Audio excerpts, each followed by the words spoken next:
Now let's begin. Keith Riggs had been counting down the days for 6 months. The transport from Kuwait touched down at Fort Campbell 3 hours before sunrise, and he'd already filed his discharge papers. The Army had been his life for 12 years, but Garrett was 9 now, and Keith had missed too many birthdays, too many school plays, too many moments that didn't come back. Charlotte had been understanding at first, then distant, then gone. The divorce papers arrived while he was in Kandahar. He'd signed them without a lawyer, without a fight. She got the house in Tennessee, full custody, and he got video calls every Sunday that Garrett showed up for less and less. The plan was simple: surprise Garrett 5 days early, take him fishing at Dale Hollow Lake like they used to, maybe start making up for lost time. Keith drove his old Silverado through the pre-dawn darkness, watching familiar roads unspool in his headlights. The house, his old house, sat dark on Miller Road. He pulled into the driveway and killed the engine. The silence felt wrong. He knocked first, then used his old key. It didn't work. The locks had been changed. He walked around back, peered through windows. The furniture was different. Wrong. He was standing in the backyard, a cold April rain starting to fall, when he heard Mrs. Patterson's porch light click on next door. "Keith, that you?" The elderly woman wrapped her housecoat tighter. "Lord, Charlotte didn't tell you." "Tell me what?" "She moved out about 2 months back. Got remarried quick, some man she met at her work. Damon something. They're living at his place now, out past Cedar Hill." Keith felt something cold settle in his chest. "She remarried? That fast?" "Seemed fast to me too, honey. But who am I to judge?" Mrs. Patterson's face softened. "That poor boy, though. Garrett. I saw him a few times before they moved. Quiet as a church mouse. Had bruises on his arms once, but Charlotte said he'd fallen off his bike." Keith's hands curled into fists. "What's the address?" She gave it to him, watched him drive away with worried eyes. The Cannon property sat 15 miles outside town, down a gravel road that turned to mud in the rain. Keith drove past it twice, studying. A farmhouse, barn, couple of outbuildings. One truck in the driveway. Lights on in the main house. It was nearly midnight now. He parked a quarter-mile down the road and walked back through the rain. The front door was locked. He could hear music playing inside, loud enough to cover his footsteps as he circled the house. Through a window, he saw Charlotte on a couch, wine glass in hand, laughing at something on TV.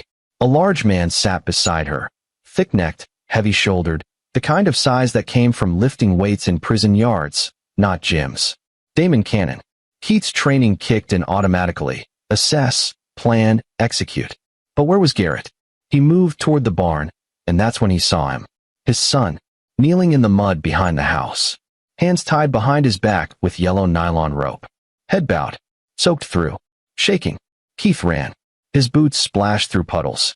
Garrett's head jerked up, eyes wide with terror that melted into disbelief. "Dad, I've got you." Keith's fingers worked the knots, rage making his hands shake. "I've got you, buddy. You're okay now. Dad, you can't be here." Garrett's voice was a broken whisper. He said, "Bad boys pray outside until God forgives them. I've been here since after school. I didn't mean to drop the plate, I swear." "How long, Garrett?" "I don't 9 hours? Maybe. 9 hours. In the rain. Hands tied. 9 years old." Keith lifted his son. Garrett couldn't stand. His legs buckled.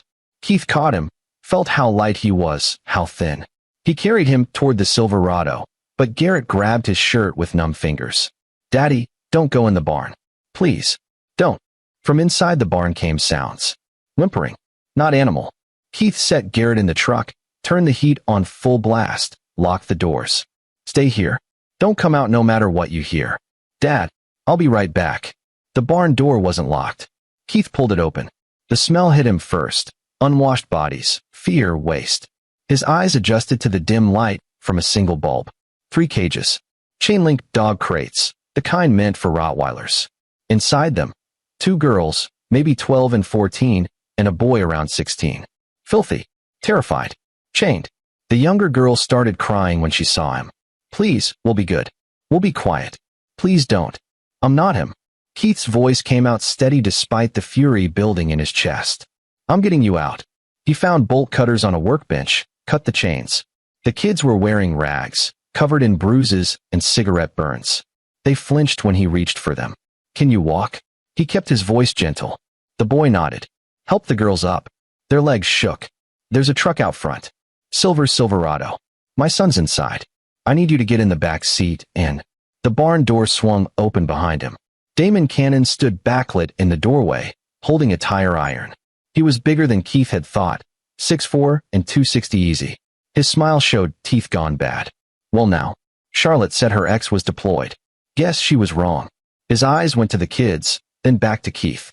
You're making a real big mistake, soldier boy. Keith positioned himself between Cannon and the kids. Only mistake is yours. Let them go. Cannon laughed, a wet, phlegmy sound. Let them go? These are mine. Cost me good money, most of them. That boy there. His mama owed me $3 grand. Girl's daddy bet her in a poker game. You think anybody's looking for them? You think anybody cares? I care. You care? Cannon stepped forward, rolling the tire iron in his hand. You don't even care about your own kid. Charlotte told me all about you. Always deployed, never home. That boy needed a father. I stepped up. You tied him up in the rain. Discipline. Something you wouldn't know about, being gone all the time. Cannon's smile widened. But hey, since you're here, maybe we can work something out. I'll keep your boy. You take these 3. We call it even. Walk away, soldier.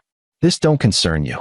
Keith looked at the man who'd put his hands on his son, who kept children in cages, who stood there grinning like he'd won. Here's what's going to happen, Keith said quietly. You're going to stand there. Not move. Those kids are walking out. I'm calling the police. And you're going to prison for a very long time. Cannon rushed him. Keith had been in combat in Fallujah, Kandahar, Mosul. He'd trained in Krav Maga, combatives, room clearing. Damon Cannon was big and mean, but he was slow, and he'd never faced someone who'd survived IED ambushes and house-to-house fighting. The tire iron swung. Keith stepped inside the arc, drove his elbow into Cannon's throat, followed with a knee to the solar plexus. Cannon went down gagging. Keith kicked the weapon away, zip-tied Cannon's hands behind his back with the same yellow rope that had bound his son. The kid stared. Go to the truck, Keith said. Now. They ran. Keith dragged Cannon outside, dumped him in the mud where Garrett had been. He walked to the house, kicked the door open. Charlotte looked up from the couch, wine glass frozen halfway to her lips. She saw her ex-husband, covered in mud and rain, and the color drained from her face. Keith, where's your phone? What are you? Your phone. Now. She handed it over. He dialed 911, kept his eyes on her the whole time. I need police and ambulances at 4158 Cedar Hill Road. Multiple minors in distress. Suspect restrained. Name's Damon Cannon. Send everyone. He ended the call. Charlotte was crying now, mascara running. I didn't know, she said. I didn't know about the kids in the barn. I swear, Keith, you knew about Garrett. Her mouth opened. Closed. He said. Damon said discipline was important. That boys need structure. I thought. You thought tying our son up outside for 9 hours in the rain was structure? He said it was only for an hour. He said, you chose him. Keith's voice was ice. You chose a man you barely knew over our son. You saw the bruises. You knew something was wrong. And you did nothing. Sirens wailed in the distance, getting closer. Keith walked out, got in his truck. Garrett was in the back seat with the 3 kids, his arms around the youngest girl, whispering that it was okay. They were safe now, his dad was here. For the first time in 6 months, Keith felt like maybe he'd come home just in time. But as the police lights painted the farmhouse red and blue, and he watched officers swarm the property, Keith Riggs knew this was just the beginning. Because men like Damon Cannon didn't work alone. And Keith had a feeling this rabbit hole went deeper than one barn in Tennessee. The DeKalb County Sheriff's Office interview room smelled like burnt coffee and industrial cleaner. Keith sat across from Detective Ron Mackey, a man in his 50s with tired eyes and a face that had seen too much. Garrett was with a social worker 3 doors down. The 3 kids from the barn were at the hospital. You did good tonight, Mr. Riggs, Mackey said, sliding a styrofoam cup of coffee across the table. Those kids, we've been looking for 2 of them for 8 months. Runaway reports went nowhere. No one ever thought to look at Cannon's place. What about Charlotte? Mackey's expression hardened. Your ex-wife is claiming ignorance. Says she didn't know about the barn. We're holding her for child endangerment at minimum, based on what Garrett told the social worker. But between you and me, he leaned forward. I think she knew more than she's saying. Keith's jaw tightened. What happens to Garrett? CPS is involved. Given that you're the father and you've got no record, They're expediting emergency custody. You'll have him by morning. But Keith, Mackey's voice dropped. We need your help. With what?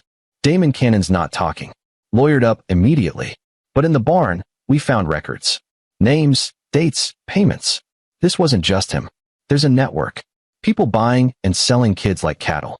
We've identified at least 7 more missing children who might be connected. Keith felt his blood run cold. You're saying there are more? We're saying this is bigger than we thought. Cannon's phone records show calls to a dozen different numbers across 3 states.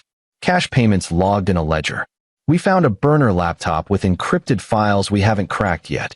Mackey pulled out a photo, slid it across the table. Recognize this man. Keith studied the image. A man in his 40s, silver hair, expensive suit. He was standing next to Damon Cannon at what looked like a farm auction. Never seen him. That's Terrence Grant. Real estate developer in Nashville. Clean record. Donates to children's charities, sits on nonprofit boards. But his number's in Cannon's phone 37 times in the last 2 months. Mackey pulled out another photo. This woman, blonde, mid-30s, hard eyes. No. Hope Thayer. Runs a youth outreach program in Clarksville. We're getting warrants, but these people have money, connections, lawyers. They'll walk if we don't build an airtight case. Keith looked at the photos spread across the table. A web of faces, numbers, connections. Children's lives reduced to transactions. What do you need from me? Mackey sat back. Officially? Nothing. You're a victim in this. Your son's a victim. You go home. You take care of your boy. You let us handle it. He paused. Unofficially? I've been working child crimes for 20 years. I've watched men like Grant walk away because they're smart enough to keep 3 layers between themselves and the dirty work. I've watched kids disappear into systems that don't care. And I'm tired of it. You're asking me to do something illegal. I'm saying you've got skills the Army taught you. You know how to gather intelligence. You know how to survive in hostile territory. And you've got motivation that my badge and pension don't give me. Mackey leaned forward. These people took your son. They hurt him. And they're hurting dozens of others. Maybe hundreds. The law will do what it can. But sometimes the law isn't enough. Keith thought about Garrett's thin frame, the rope marks on his wrists, the way he'd flinched when Keith touched him. He thought about the girl in the cage, begging not to be hurt. If I find something, Keith said carefully, how would I get it to you? Mackey slid a business card across the table. A personal cell number was written on the back. Hypothetically, you'd call that number. Evidence gathered through irregular channels has a way of pointing us toward legal methods of confirmation. We find what we need to find. These people go away forever. Keith pocketed the card. Hypothetically. Mackey stood, extended his hand. Go be with your son, Keith. He needs you. Everything else can wait. But as Keith walked out of the station into the gray dawn, he knew everything else couldn't wait. Somewhere out there, more children were in cages. And the people responsible were already covering their tracks. He picked up Garrett from CPS at 6 a.m. His son fell asleep in the truck before they made it 5 miles, his head against the window. Keith drove to a motel on the edge of town, carried Garrett inside, laid him on the bed, and sat watching him sleep. At 8 a.m., his phone buzzed. A text from a number he didn't recognize. Charlotte made bail. She's asking to see Garrett. We can't stop her legally. Be careful. RM. Keith deleted the text, looked at his sleeping son. Then he pulled out his laptop and started researching Terrence Grant. The most dangerous missions, he'd learned in the Army, weren't the loud ones. They were the ones where you moved quiet, gathered intelligence, and struck before the enemy knew you were there. These people had made the mistake of thinking he was just a grieving father. They were about to learn different. 3 days later, Keith sat in a parking lot across from Grant Development Corporation's Nashville headquarters, watching employees filter in for the workday. He'd spent 72 hours learning everything about Terrence Grant. Divorced 5 years ago, no kids, owned properties across Tennessee and Kentucky, served on boards for Children's Hope Foundation and Safe Haven Youth Services. The perfect philanthropist. Except Safe Haven's Clarksville location was run by Hope Thayer. And Children's Hope Foundation's largest donor was a shell corporation that traced back to an LLC that owned the property where Damon Cannon's barn stood. Keith had learned how to track money in the Army, working with intelligence analysts in Baghdad. It wasn't hard if you knew where to look. What was hard was finding proof that would stand up in court. His phone buzzed. Detective Mackey. We got Cannon's laptop decrypted, the detective said without preamble. Keith, it's worse than we thought. Option lists. Buyer information. We've identified 12 children currently missing. But here's the thing. The encryption was military grade. Professional. Cannon couldn't have set this up himself. Grant. Maybe. Or someone above him. The ledger from the barn shows payments going up to a TG, but they're structured to look like legitimate real estate transactions. Without catching someone in the act or getting one of them to flip, we've got circumstantial evidence at best. Keith watched a silver Mercedes pull into the executive parking spot. Terrence Grant stepped out, 53 years old, $2,000 suit, smile for the security guard. What about Charlotte? Keith asked. DA offered her a deal. Full cooperation in exchange for reduced charges. She gave up everything she knows about Cannon, but she swears she never knew about the network. Says she thought he was just strict with kids. She's useless to us. She knew, Keith said flatly. She knew and she didn't care. Probably. But proving she was complicit in trafficking? That's different than proving neglect. She'll do time for what happened to Garrett, but not much. Mackie sighed. I'm sorry, Keith. I know that's not what you want to hear. Keith ended the call. Watched Grant disappear into his building. That night, he hired a babysitter he'd vetted 3 times over, a retired schoolteacher Mrs. Patterson recommended, and drove to Clarksville. Safe Haven Youth Services operated out of a converted church on the edge of town. The sign out front promised hope and healing for at-risk youth. Keith parked down the street, watched. At 9 p.m., Hope Thayer emerged with a teenage boy. She guided him to her car, a white Lexus, with a hand on his shoulder that looked maternal unless you noticed how her fingers dug into his collar. Keith followed them to a warehouse district near the river. The Lexus pulled into a loading bay. Keith parked and moved on foot, staying in shadows. Through a grimy window, he saw the boy handed off to a man in a truck. Money changed hands. The boy was driven away. Keith photographed everything with his phone. Plates, faces, transaction. Then he called Mackie's personal number. I've got Hope Thayer making a handoff. Warehouse at 412 River Industrial. Just happened 10 minutes ago. Can you stay on her? Already am. Keith, be careful. If she spots you. She won't. Hope drove back to Safe Haven, locked up, went home to an apartment complex in a nice part of town. Keith sat in his truck until 2 a.m., compiling everything he'd seen. Then he drove to Garrett. His son was asleep in the motel room, curled around a stuffed bear Keith had bought him. The babysitter reported no problems. Keith paid her double, locked the door, and lay down next to his boy. Dad. Garrett's voice was small in the darkness. Yeah, buddy. Are they going to take me away? The CPS lady said. She said I might have to go to a foster home until everything is sorted. Keith pulled his son closer. No one's taking you anywhere. I've got emergency custody. You're with me now. But Mom, your mom made choices. Bad ones. She's dealing with consequences. Keith smoothed Garrett's hair. I'm sorry I wasn't here before. I'm sorry I didn't protect you. You came back, Garrett whispered. You came back early. Always will. No matter what. Garrett was quiet for a moment. Then, what you did to Damon, in the barn. You hurt him. I stopped him from hurting you. From hurting those other kids. The police lady asked me questions. About what he did. About Mom. Garrett's voice cracked. I told her everything. Is that why Mom's in trouble? You told the truth. That's all you ever have to do. The rest is on adults who should have protected you. Garrett rolled over, looked at his father in the dim light from the window. There were other kids at Safe Haven. Before, Damon would bring them over sometimes. He'd say they were going to better homes. But they looked scared, Dad. Like those kids in the barn. Keith's blood went cold. Did you tell the police this? I didn't remember until now. Everything's been so. Garrett's breath hitched.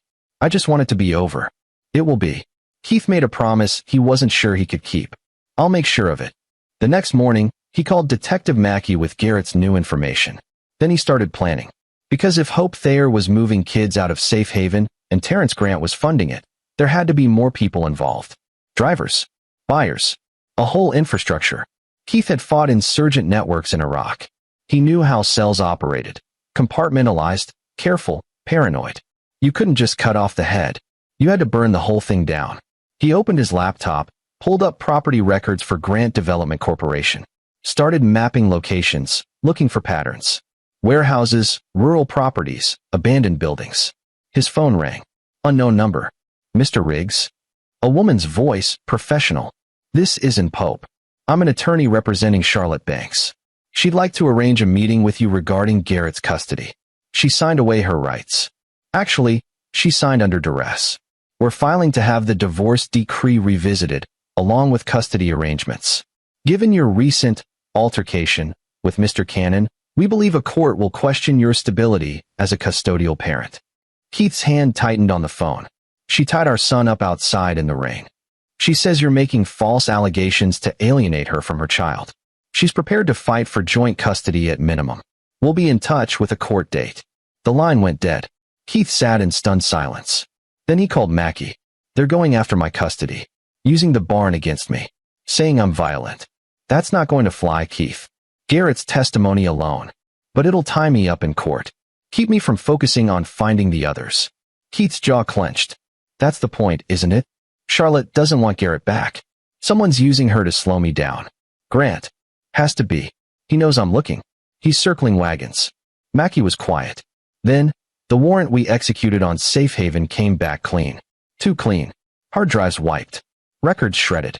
Hope Thayer's lawyer says she runs a legitimate nonprofit, and any allegations are slanderous. Without catching her in the act again, we've got nothing. I caught her in the act. I gave you photos. Photos that show her with a teenage boy and another man. Her lawyer says the boy was a volunteer. The man was a donor picking up supplies. We can't prove otherwise without the kid's testimony, and we can't find the kid. Keith felt walls closing in. They were good. These people were professional, connected, and they knew how to cover tracks. Keith, Mackie said carefully, sometimes you have to let the system work. The system's failing. Then make it work better. Find me something airtight. Something even their lawyers can't spin. Keith ended the call. Looked at Garrett, playing on the motel room floor with toy soldiers Keith had bought. His son had lost weight, flinched at loud noises, woke up screaming 3 times a night. The people who did this were still free. Still hunting. Keith Riggs had spent 12 years following orders, trusting the system, believing justice worked. That ended now. He opened his laptop, pulled up the dark web forums he'd learned to navigate in military intelligence. Started looking for people who specialized in information that courts couldn't use, but fathers could. By nightfall, he had 3 names. By midnight, he'd made contact with someone who called himself Pablo Skinner and claimed to be able to access any server in Tennessee. What do you need? Pablo asked through encrypted chat. Keith typed, everything on Terrence Grant, Hope Thayer, and anyone connected to Safe Haven Youth Services. Financial records, communications, property holdings. Everything. That's a big job. What's it worth to you? Keith thought about the number in his bank account. Deployment savings. Money he'd been setting aside for Garrett's college. Name your price. $10,000. Half up front. Results in 48 hours. Keith wired the money. Then he took Garrett to the one place he knew they'd be safe. His mother's house in Cookville, 2 hours away. Dorothy Riggs was 71, tough as nails, and still shot skeet every Sunday. She took one look at her son and grandson and asked no questions. How long, she asked. Maybe a week. Maybe longer. She looked at Garrett, saw the fear in his eyes, the way he stayed close to Keith. Her face hardened. You do what you need to do, she said quietly. We'll be fine here. Keith hugged his son, promised he'd call every day, and drove back to Nashville. He had 48 hours to prepare. And when Pablo Skinner delivered what he'd paid for, Keith Riggs was going to war. The kind of war the Army never trained him for. The kind where rules didn't matter and casualties were acceptable. Because his son deserved justice. And Keith was going to make sure he got it. Pablo Skinner delivered at 3 a.m. on a Tuesday. The files arrived via encrypted upload.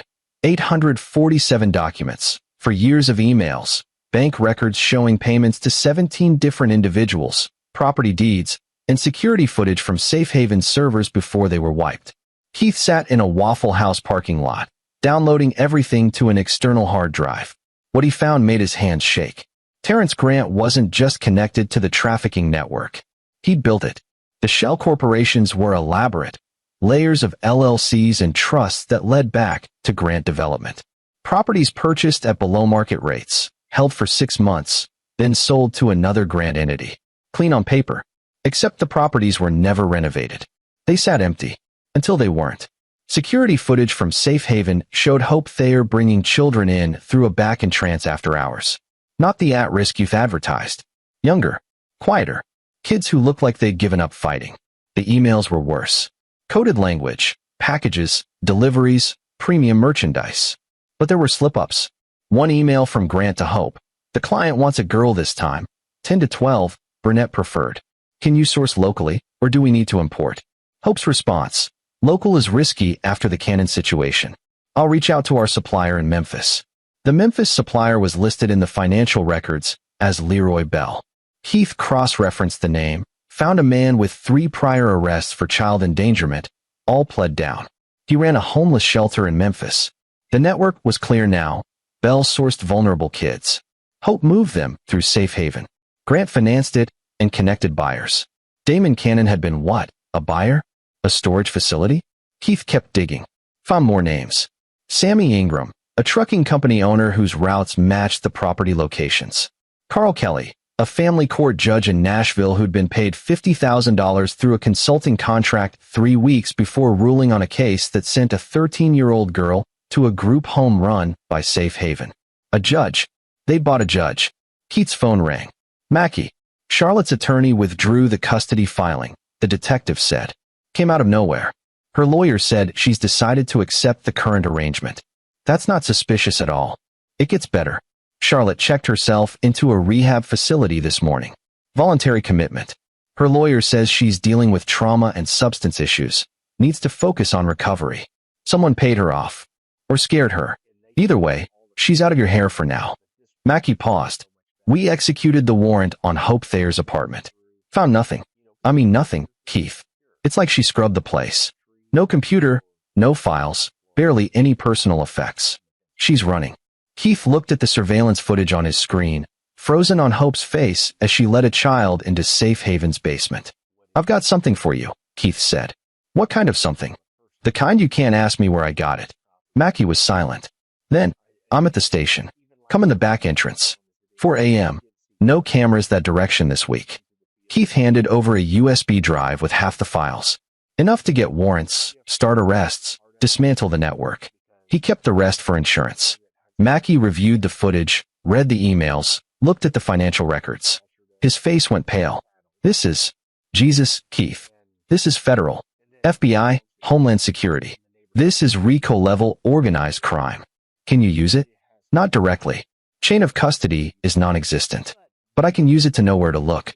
We get warrants for the properties, the bank records. We lean on the small fish until someone flips. Carl Kelly, the judge. If we can prove he was paid to place kids with Safe Haven, he's facing 20 years minimum. He'll deal. What about Grant? Mackey met his eyes. Men like Grant have lawyers that could get God acquitted. Even with this, he'll claim ignorance. Say his businesses were misused without his knowledge. Blame subordinates. Best case, we get him on tax evasion or fraud. He might do 5 years in a white-collar prison. That's not justice. That's the law. Keith stood. Then the law's not enough. Keith, Mackey's voice hardened. Don't do anything stupid. I'm giving you a pass because you saved those kids. Because you're a victim. But if you cross certain lines, I can't protect you.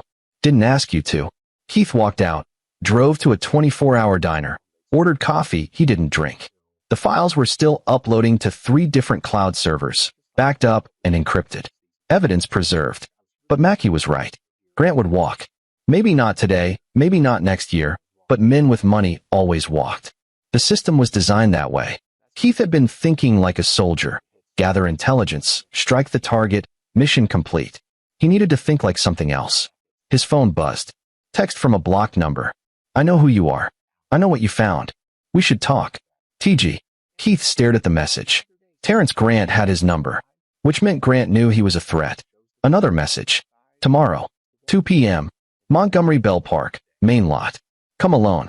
Or don't. And we release everything we have on your son's mother. Did you know Charlotte had a drug problem? That she left Garrett alone for days at a time? Imagine what a court would do with that information. Keith's blood ran cold. They were threatening to destroy Charlotte's credibility, which would destroy Garrett's testimony, which would collapse the entire case. He typed back, I'll be there. The response came immediately. Smart man. This doesn't have to be difficult, Keith. You want your son safe. I want my business protected. We can both get what we want. Keith deleted the messages. Sat in the diner as dawn broke over Nashville. Terrence Grant had just made his first mistake. He'd given Keith a time and place. And Keith Riggs knew how to plan an ambush. Montgomery Bell Park was 3,700 acres of woods and trails an hour west of Nashville. Keith arrived at 11 a.m., 3 hours early. He parked at a trailhead 2 miles from the main lot, changed into hiking gear, and moved through the forest on foot. Military training. Survey the terrain, identify choke points, establish fallback positions. The main parking lot sat at the end of a single-lane road with forest on 3 sides. 2 exits, the road in, or a hiking trail that led deeper into the park. Keith set up on a ridge overlooking the lot, settled behind a tree with binoculars. At 1:30 p.m., 2 black SUVs arrived. Terrence Grant stepped out of one, flanked by 2 men who moved like private security. The other SUV held 3 more men, all armed, shoulder holsters visible under jackets. Grant was taking this seriously. At 1:55 p.m., Keith descended from the ridge, approached from the trail, hands visible. The security team tensed, hands moving to weapons. "Relax," Grant called out. He smiled, extending a hand. "Keith Riggs. Finally. I was beginning to think you'd stand me up." Keith didn't shake his hand. "What do you want?" "Straight to business." "I respect that." Grant gestured to a picnic table. "Let's sit. We're civilized people." Keith sat across from him. The security team formed a perimeter 10 feet back. Grant leaned forward, expression friendly. "You've been busy. Breaking into servers, tracking my business, feeding information to the police. Impressive work. Military intelligence, I assume?" "Get to the point." "The point is you're chasing ghosts, Keith. Safe Haven is a legitimate nonprofit. My real estate investments are legal. Whatever Damon Cannon was doing on his property, that's on him. I'm a philanthropist. Ask anyone. I've seen the emails. Emails can be faked, doctored, taken out of context." Grant's smile didn't waver. "You know what courts care about? Provable facts. Chain of custody. Evidence that stands up to legal scrutiny. You have none of that. Detective Mackey does. Detective Mackey has circumstantial evidence that my lawyers will tear apart in 5 minutes." Grant's voice hardened. "But here's what you do have. A son who needs his father. A boy who's been through hell. Don't you think Garrett deserves a normal life? Stability. Don't say my son's name. I'm trying to help, Keith. You walk away. Stop digging. And I make sure Charlotte's testimony supports your custody case. I make sure Garrett's records stay sealed. I make sure your family is protected." Grant paused. "Or you keep pushing, and I bury Charlotte so deep that every piece of Garrett's testimony becomes suspect. I tie you up in court for years. By the time it's done, your son will be 18 and damaged beyond repair." Keith studied the man across from him. Calm, confident, utterly convinced he'd won. "You're forgetting something," Keith said. "What's that?" "I didn't come here to negotiate." Grant's smile faded. "Then why did you come?" "To see if you'd bring friends." Keith pulled out his phone, pressed send on a pre-written text. In the distance, sirens wailed. Grant's face went pale. "What did you do?" "I told Detective Mackey I was meeting you here. Told him you'd threaten my son. Told him you'd have armed men." Keith stood. "Those security guys? Concealed carry permits don't cover hired muscle making threats in a state park. That's felony menacing. And when they search your vehicles, which they're legally allowed to do after a weapons complaint, what do you think they'll find?" One of the security team members broke and ran. 2 others reached for their weapons. Keith dove behind the picnic table as 3 sheriff's cruisers screamed into the lot, lights blazing. On the ground. Hands where we can see them. It was chaos. Security team trying to comply, Grant screaming about lawyers, Keith staying down as deputies swarmed the scene. But the real play wasn't here. While Grant was being detained, while his security was being searched and arrested, Detective Mackey was executing warrants on Grant Development Corporation's headquarters, on Hope Thayer's storage units, on Leroy Bell's Memphis shelter. Synchronized raids. 15 locations. Based on the information Keith had provided. By the time Grant made bail 6 hours later, the FBI had already seized his servers. Found the deleted files Pablo Skinner had pulled. Found the financial records that proved the shell corporations. Found the pattern of property purchases that aligned with missing children reports. Keith watched it unfold from Mackey's office, drinking terrible coffee. Judge Kelly flipped, Mackie said, hanging up his phone. Soon as we showed him the payment records, he gave up everything. Hope Thayer's in the wind, but we've got a bolo out. Leroy Bell's in custody. Sammy Ingram's talking to save himself. And Grant. Mackie's expression was grim. His lawyers are already filing motions. But the FBI's involved now. This is human trafficking, RICO, tax fraud. Even with his connections, he's looking at decades. Maybe life. Keith nodded slowly. Felt the weight of 3 days lift slightly off his shoulders. Go home to your son, Mackie said. This part's over. But Keith knew it wasn't. Not really. Because Hope Thayer was still out there. And there were still 12 missing children they hadn't found. He drove to Cookeville, picked up Garrett, held his son tight. Is it done? Garrett asked. It's done, Keith lied. Because the truth was harder. Justice was messy, incomplete, and sometimes you had to settle for good enough. But Keith Riggs was a soldier. And soldiers knew sometimes battles end, but wars continue. For now, though, his son needed him. So he went home. 2 weeks later, on a Tuesday morning, Keith was making breakfast when his phone rang. Mackie, we found them, the detective said. All 12. Warehouse in Louisville. Anonymous tip let us write to them. They okay? Alive. Traumatized. But alive. Mackie paused. The tip came from an encrypted email. Untraceable. But it included detailed information about where the kids were, who was guarding them. Everything we needed for a clean raid. Sounds like good police work. Sounds like someone who knows how to work in shadows. Mackie's voice was careful. Hope Thayer was found dead this morning. Apparent suicide. Pills and alcohol. Left a note confessing to everything. Implicating Grant. Giving locations for hidden evidence. Keith said nothing. The thing is, Mackie continued. Her neighbors reported a man matching your description in the area 2 days ago. Driving a vehicle like yours. I was in Cookeville with my son. My mother can confirm. I'm sure she can. Mackie sighed. Keith, I'm not asking questions I don't want answers to. Those kids are safe. Grant's going to prison. The network's dismantled. But if there's anything you want to tell me. Nothing to tell, detective. I'm just a father trying to take care of his son. Right. Mackie was quiet. Well, for what it's worth, those kids you saved, they're getting help now. Real help. Therapy, safe homes, a chance. You did good. Keith ended the call. Looked at Garrett eating cereal at the kitchen table. He hadn't driven to Louisville. Hadn't gone anywhere near Hope Thayer. But he'd made a phone call. To someone he'd met in Iraq. Someone who owed him a favor. Someone who knew how to make problems disappear. The encrypted email to police? That was a different favor. From Pablo Skinner, who'd been paid the second half of his fee with very specific instructions. Sometimes the system needed help. Sometimes justice required stepping outside the lines.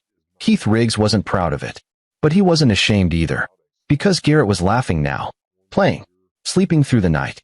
And 12 children were free. That was enough. 6 months later, Keith stood in a courtroom as a judge finalized his full custody of Garrett. Charlotte was serving 18 months in a minimum security facility, eligible for parole in 9. She'd agreed not to contest custody in exchange for the lighter sentence. Terrence Grant's trial was ongoing. Federal prosecutors were seeking 40 years. Keith and Garrett had moved to Cookeville, into a small house near Keith's mother. Garrett was in therapy, doing better. Still had nightmares, still flinched at loud noises, but he smiled more. Laughed more. Keith had started working construction, using his GI Bill to take classes in social work. Figured if he was good at finding kids who needed help, he might as well make a career of it. One evening, as they sat on the porch watching fireflies, Garrett looked up at him. Dad? What happened to Hope? The lady from Safe Haven. Keith had known this question would come. He'd practiced the answer. She's gone. She can't hurt anyone anymore. Did you? I protected you. That's all you need to know. Garrett was quiet. Then, good. Keith pulled his son close. Watched the sunset paint the sky red and gold. He'd broken laws. Crossed lines. Done things that would haunt him. But he'd saved his son. Saved other children. And given the choice again, knowing the cost, Keith Riggs would do it all the same. Because that's what fathers did. They protected their children. No matter what. Even if it meant becoming the monster the monsters feared. And as the fireflies danced in the gathering dark, Keith Riggs allowed himself a small moment of peace. His son was safe. The bad men were gone. And tomorrow, they'd wake up and keep building a life worth living. That was victory enough. 1 year later, Keith got a phone call from Detective Mackey, now retired. Thought you'd want to know? Mackey said. Grant was sentenced this morning. 45 years, no parole. Judge called it the most comprehensive human trafficking case in Tennessee history. Good. There's more. Your name came up during victim impact statements. 17 kids. All of them said they were alive because you kicked down that barn door. Some of them want to meet you. Thank you. Keith thought about the girl from the cage, the boy who couldn't speak, the others he'd pulled from darkness. Tell them they don't owe me anything. Tell them to live good lives. That's thanks enough. I figured you'd say that. Mackey chuckled. You know, the FBI asked about Hope Thayer. About the evidence that appeared. About the anonymous tips. What did you tell them? That sometimes good police work involves luck. And I've always been lucky. Mackey paused. Take care of yourself, Keith. And that boy of yours. Always will. Keith ended the call. Looked out the window where Garrett was playing basketball with neighborhood kids. 12 years old now. Taller. Healthier. Whole. His son saw him watching, waved, smiled. Keith waved back. Thought about the darkness he'd touched. The lines he'd crossed. The man he'd become. And knew, without doubt, he'd do it all again. Because love didn't have limits. And fathers didn't stop. Not ever. Not until their children were safe. And Keith Riggs' son? He was safe. Finally, completely safe. That was all that mattered. Everything else was just details. This is where our story comes to an end. Share your thoughts in the comments section. Thanks for your time. If you enjoy this story, please subscribe to this channel. Click on the video you see on the screen, and I will see you there.